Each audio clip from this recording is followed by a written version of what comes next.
Well, baby boomers are now spawning a new boom. This time it's in hip and knee surgeries. Yeah, it seems that many in the generation, they're refusing to stop and smell the roses, and they have begun seeking replacements for those worn-out joints so they can keep up with their active lifestyles. And joining us now is Dr. Ernest Patty. He's Senior Attending Physician of Emergency Medicine at St. Barnabas Hospital in the Bronx. Thanks for joining us. Thank you, Heather. Thank you, Greg, for having me. So you brought Fred here along to talk to us a little bit more about this. And are joint replacements the cure-all?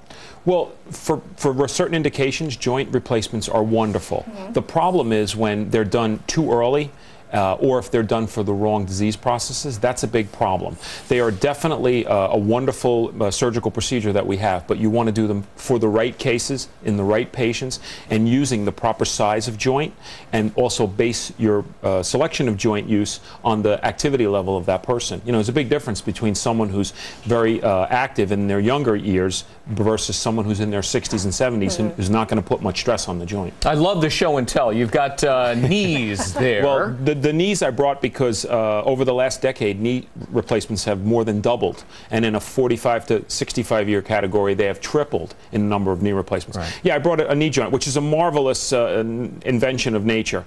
The knee joint is beautiful when it's normal. The problem is when it has disease to it, such as this one, where you could see a lot of disease process in there, then you need to consider joint replacement.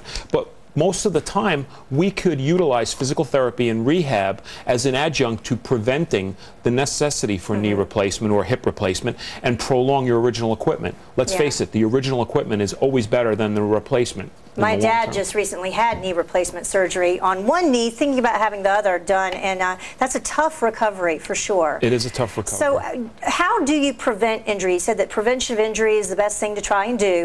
So what are some tips that you have? For a lot of us who are into the weekend warrior category, you know, you want to utilize a varied physical routine. You don't want to just limit your activity to real percussive exercise like running and jogging and stuff like that. They're great exercise. Include that. But also give your knees and your hips and your back a break.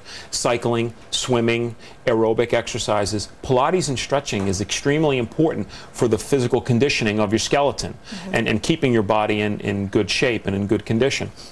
And what else do you want to do? You want to make sure you get proper nutrition and rest in between your exercise periods.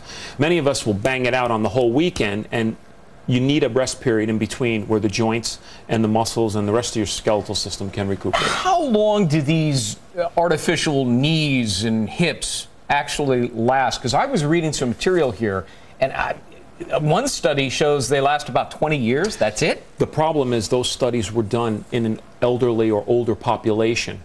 Now we're putting them in much younger people in their 5th decade of life. Those people are more physically fit and more physically active than the older people. So the studies, we can't extrapolate that data. We have to do more studies in younger population. They say it's a 20-year knee, but if you put it in someone who's 50, who's going to keep active and exercising, he may wear that joint out way before its warranty ends. And so your best advice to weekend warriors, as you keep calling them? Well, rest. I include myself in that category. Best advice, rest, proper stretching and conditioning, proper nutrition is key, and don't focus on one exercise only. Vary your physical routine to include other activities that gives your joints and your spine and everything a rest over the period. Yeah, I mean, trying to stay fit is taking its toll on us, right? Oh, of course. Are you a weekend warrior? What's your exercise of choice? I do a lot of tennis. Okay. And I love that. But, you know, the pounding, the constant pounding, it's hard on the joints. Of course. And the type of surface you're running on is very key. You need proper footwear, and you can't run on concrete all the time. You have to switch your... Yeah, and I'm a runner, and that's what I've been experiencing here in New York City. I just recently moved here, and you're running on concrete here, and it's totally different. Good. Not good. No. Yeah. You need to do something a little more aerobic. Well, he mentioned Pilates. He said that's good. Maybe you should take that up. Take a bike ride, but if you do, wear your crash helmet. You want to keep this nice and safe. All right. Dr. Ernest Patty, St. Barnabas Hospital in the Bronx, thanks very much. Thanks. Thank you very much.